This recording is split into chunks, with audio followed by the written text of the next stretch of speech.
O estágio é uma forma dos estudantes conhecerem como será o mercado de trabalho após a faculdade. Também é o programa Menor Aprendiz. Sobre estes dois assuntos, nós conversamos hoje com o Dr. Gustavo Beirão, ele que é advogado especialista em direito trabalhista e previdenciário. Doutor, antes de mais nada, muito obrigado por aceitar o convite e vir falar um pouquinho sobre estágio e também o programa Menor Aprendiz. Eu que agradeço a oportunidade, Gabriel. Para a gente começar essa conversa, então, vamos separar. Vamos falar primeiro de estágio. Quais são as modalidades, quais são os benefícios do estágio para aquele estudante? Bom, existem duas modalidades de estágio, né? Existe o estágio obrigatório e o estágio não obrigatório. O obrigatório é aquele que é pré-requisito para a conclusão do curso, onde o estudante vai receber o seu diploma. E existem também aqueles estágios onde não são obrigatórios, no entanto, as horas, né, utilizadas nesse estágio, elas entram na composição da grade curricular do estudante. Certo. Há alguns anos começou a valer uma lei no Brasil tratando bastante dessa questão do estágio. Entre alguns tópicos, gostaria de saber se estudantes estrangeiros podem fazer estágio aqui no Brasil? Sim, a Lei 11.788, né, ela é do ano de 2008, ela prevê a possibilidade do estudante estrangeiro, desde que ele esteja cursando o nível superior, e que esse estágio seja dentro do período de validade do visto dele aqui no Brasil. Agora, quem que pode oferecer? Somente empresas? Tem alguma outra forma desse estágio ser oferecido aos estudantes? Existe sim. Além das empresas privadas, os órgãos públicos, né, tanto da União, dos estados, dos municípios e do Distrito Federal, tanto da administração direta quanto da administração direta, podem oferecer, além de profissionais liberais, né, devidamente registrados nos seus conselhos profissionais, como advogados, contadores, médicos, todos eles podem oferecer essas oportunidades de estágio. Certo. Para a gente deixar bem claro, o estágio é uma relação de emprego ou não? E quais as diferenças entre ambas? Na verdade, o estágio ele não é um contrato de trabalho, ele não gera vínculo empregatício. No entanto, existem algumas formalidades que quem está concedendo o estágio precisa verificar de acordo com a lei. A primeira delas é que o estudante tem que estar matriculado e frequentando a instituição de ensino. Segundo, que tem que haver um termo de compromisso de estágio, onde vão estar todas as regras que têm que ser observadas, tanto pelo estudante quanto pela empresa, pela parte cedente do estágio. E além disso, que é muito importante ser observado, é que esse estágio ele tem que ter correlação direta com o curso que aquele estudante está cursando, né? A partir do momento em que não há observância desses requisitos, o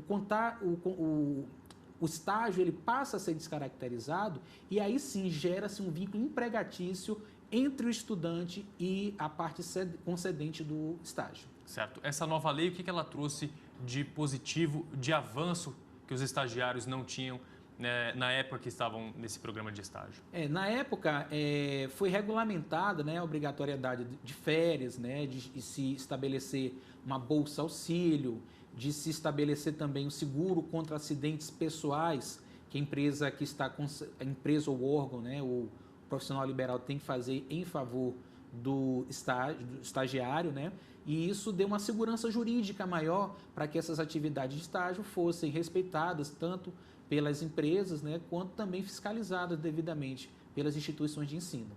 Quem que deve fiscalizar? O senhor acabou de falar em fiscalização, deve ser Ministério do Trabalho, a faculdade, a instituição de ensino, ou aquele órgão que talvez ofereça aquela vaga de estágio, por exemplo, aqueles centros de seleção de estudantes. Quem que faz essa fiscalização?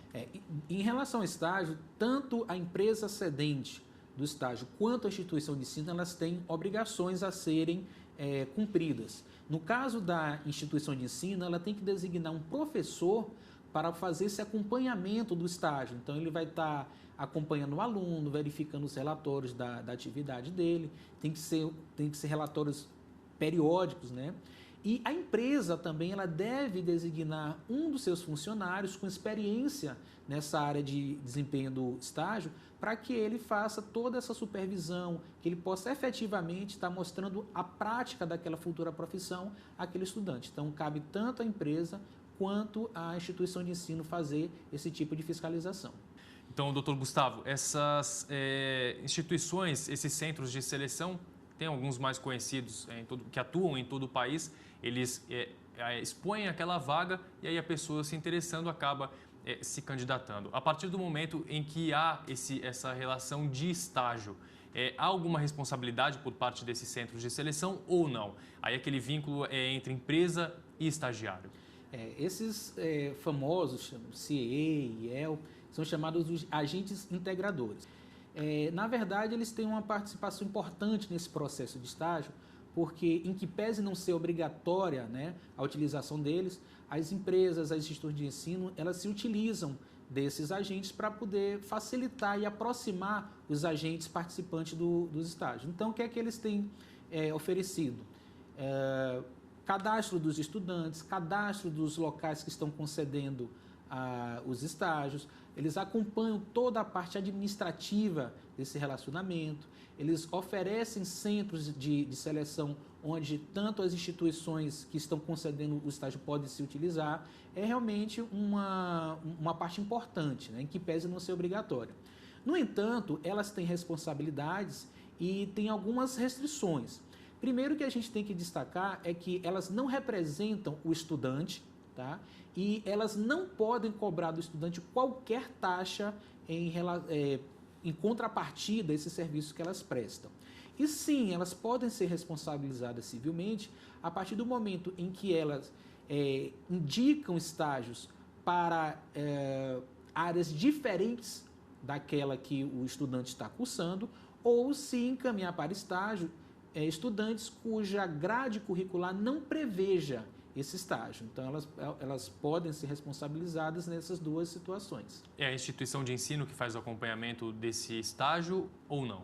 Também, além da instituição de ensino, existem as empresas, né, que, no caso, que se utilizem desse serviço para verificar se a vaga que está sendo oferecida pela instituição é correspondente àquela demanda, né, que ela está necessitando, para que não haja essas distorções, né? Você, por exemplo, pegar um estudante de um determinado curso e mandar para uma atividade profissional que não tem nada a ver com aquela atividade que ele está querendo exercer no futuro.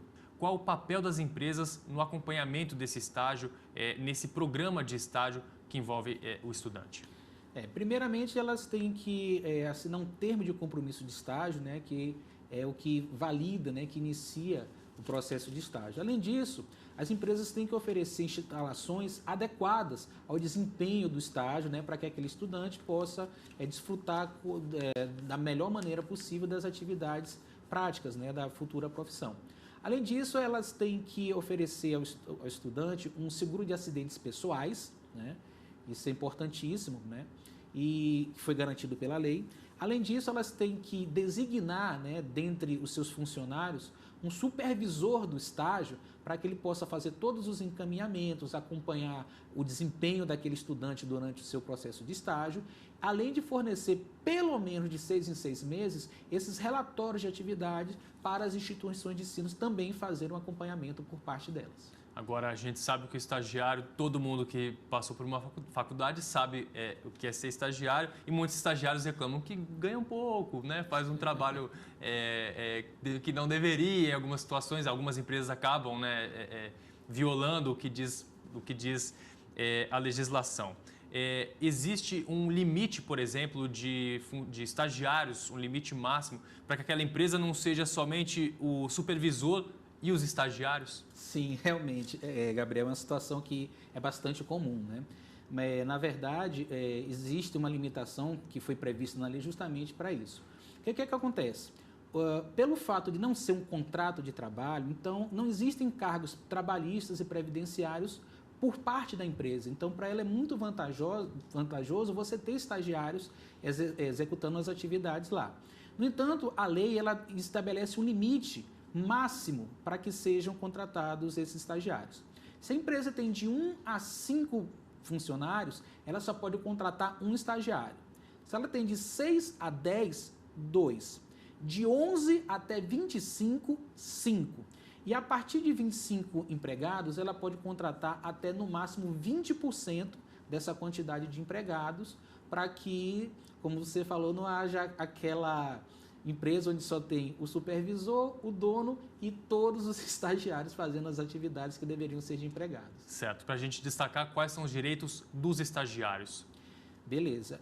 Quando os estagiários, né, eles fazem aquele estágio não obrigatório, então é obrigação da empresa ter a bolsa auxílio, né, o auxílio transporte, como nós já vimos, o seguro de acidentes pessoais, a jornada de trabalho, né, que pode variar entre 6, 8 ou 4 horas, a depender se for nível superior, se for nível médio, se for ensino técnico, enfim. Tem direito também a todos os benefícios que, por liberalidade, não obrigatoriedade, a empresa queira fornecer aos estagiários, como um plano de saúde, plano odontológico, em que pese não serem obrigatórios, mas se a empresa quiser oferecer, não tem problema. Podemos dizer, por exemplo, que romper um contrato de estágio é mais fácil que um contrato de trabalho ou não? Os dois são equivalentes? Na verdade, por não ser um contrato que mantém um vínculo empregatício, para a empresa é muito mais fácil rescindir um contrato de estágio, né? Uhum.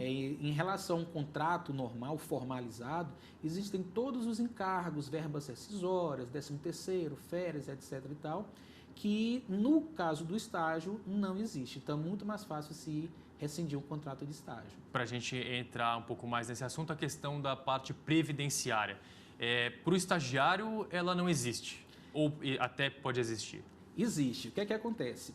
O regime geral de previdência social, ele tem dois tipos de segurado, o obrigatório e o facultativo. O obrigatório é todo aquele que exerce atividade remunerada. E já o facultativo é aquele que não exerce atividade remunerada, porém pode se filiar mediante uma inscrição e pagamento de contribuições. Como não há esse vínculo empregatício, a gente não pode dizer que o que o estagiário recebe é um salário, é uma bolsa, portanto não é uma atividade remunerada. Nesse caso, ele pode se inscrever como segurado facultativo junto à Previdência Social e já a partir daí fazer os seus recolhimentos previdenciários para um benefício futuro, seja uma aposentadoria ou até mesmo um benefício de auxílio-doença, um salário-maternidade. A partir do momento que ele exerce esse estágio, ele já pode fazer a inscrição e contribuir. Agora, as instituições de ensino elas devem se preocupar em inserir, elas têm essa obrigação de inserir uma quantidade de alunos em estágios ou de criar programas que incentivem os alunos a participarem de estágios? É muito importante que as instituições de ensino elas se engajem nessa colocação dos alunos no estágio, primeiro porque vai proporcionar a ele um contato prático, né, com aquela atividade que ele quer desenvolver. Quando os estágios são obrigatórios, as próprias instituições de ensino, seja dentro da sua estrutura, ou como nós já vimos, mediante convênios com os agentes agregadores ou diretamente com órgãos, empresas e profissionais liberais, elas devem oferecer essa oportunidade de estágio, essas condições para que o estudante exerça o estágio, porque é pré-requisito, né, para que ele conclua o seu curso e seja diplomado. A quem recorrer caso aconteça alguma coisa no estágio? Muita gente não sabe o que fazer, né, doutor? Normalmente, nessas situações, a primeira coisa é comunicar à instituição de ensino, caso não haja o cumprimento, né, por parte das empresas. E, se for o caso, a instituição de ensino vai entrar em contato com essa instituição para verificar quais daqueles termos do contrato de estágio, do compromisso de estágio, não estão sendo cumpridos, e aí pode gerar, inclusive, a rescisão desse estágio. Mudando um pouquinho de assunto, vamos falar sobre o programa Menor Aprendiz. É um programa que tem regras mais rígidas, né? Sem dúvida. O programa de aprendizagem, né, ele é efetivamente, diferente do estágio, um contrato de trabalho. Só que é um contrato de trabalho especial. Existem algumas nuances por conta do objetivo desse contrato, que é familiarizar o aprendiz, tanto nas aulas teóricas quanto nas aulas práticas, aproximá-lo cada vez mais do ofício que é desenvolvido, tanto nas instituições, né, de aprendizagem quanto na própria empresa. Certo, a gente sabe que a própria Constituição trata dessa questão da idade para trabalho. E é aí que se tem que tomar muito cuidado quando vai se contratar um menor aprendiz. A partir de quando e até quando esse jovem pode exercer essa função? Verdade. A Constituição ela prevê trabalho a partir dos 16 anos, salvo na condição de aprendiz a partir dos 14. Então, o menor aprendiz ele pode iniciar suas atividades a partir dos 14 anos e ir até os 24. A exceção, né, a essa regra é no caso do aprendiz que é portador de deficiência, que ele pode ultrapassar essa idade de 24 anos. Agora, quais são as formas de contratação desses aprendizes? A legislação ela prevê que as empresas elas contratem esses aprendizes diretamente e os matriculem em instituições de ensino para que eles possam exercer um programa de aprendizagem. Quais são essas instituições? SENAC, SENAI, SENAR, né, esses Serviços Nacionais de Aprendizagem, onde ele vai desenvolver durante um período de 2 anos, né, um máximo de 2 anos, esse programa de aprendizagem. No entanto, se esses serviços não tiverem uma demanda, né, para poder suprir todos aqueles aprendizes, eles podem fazer uma contratação indireta através de entidades sem fins lucrativos que tenham por objetivo justamente preparar esses jovens, né, para o mercado de trabalho na condição de aprendizes. Agora, existe obrigatoriedade de contratar esses aprendizes? Sim, existe. Tanto a Lei 10.097 quanto o Decreto 5598 de 2005, eles preveem um percentual, uma obrigatoriedade, né, das empresas, um percentual mínimo e máximo para que existam dentro dessas empresas os menores aprendizes. É de 5% até 15% da quantidade de empregados que desempenham funções técnicas na empresa. Certo. Agora, no estágio, a gente sabe que tem aqueles centros de seleção, instituições de ensino e as empresas. No programa de menor aprendiz, programa de aprendizagem, como é uma contratação direta? Quem que faz essa fiscalização? Na verdade, deve ser feita pelo Ministério do Trabalho através das Secretarias Regionais de Trabalho e Emprego, as antigas DRTs, né, que são Delegacias Regionais do Trabalho.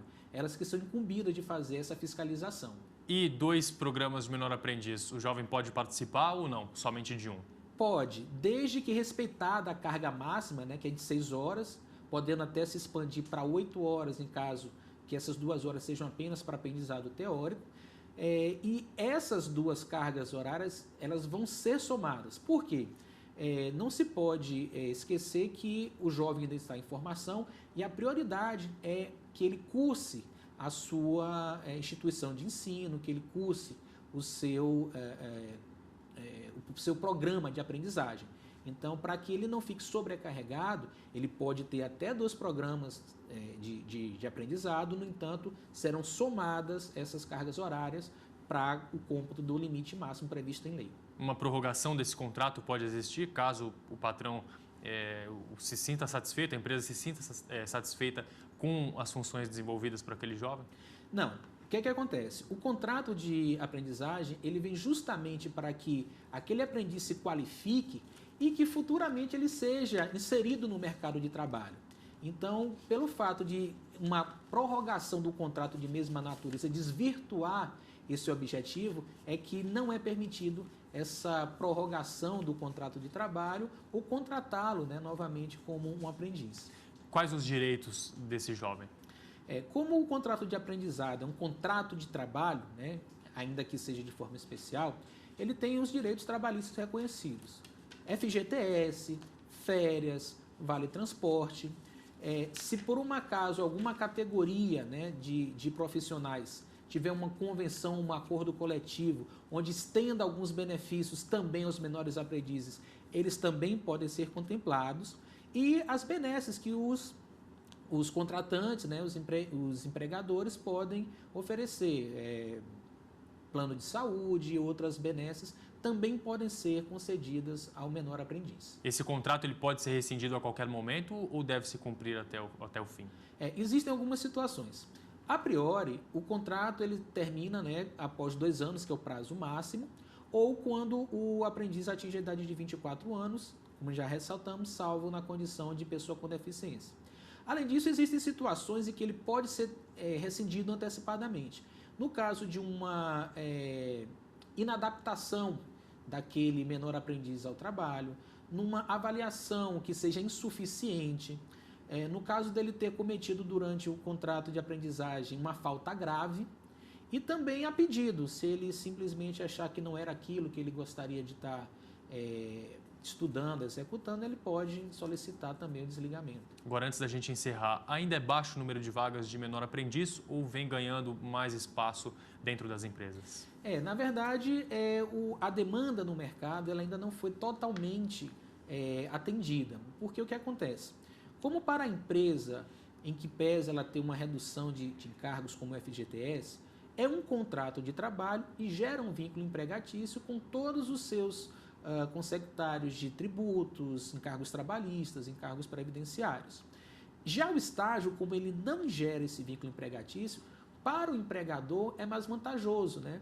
Porque ele pode acabar rescindir um contrato, para ele rescindir um contrato de aprendizagem, ele tem aqueles encargos trabalhistas, previdenciários, o que já não acontece com o estágio. Na verdade, a gente gostaria que a quantidade de menores aprendizes fosse maior nas empresas, né? Só que isso demanda também uma conscientização das empresas, uma maior fiscalização também por parte do Ministério do Trabalho, para que cada vez mais possa aumentar a quantidade de menores aprendizes dentro das empresas. Que, diga-se de passagem, um programa interessantíssimo e de grande importância para a qualificação dos nossos jovens para o mercado de trabalho.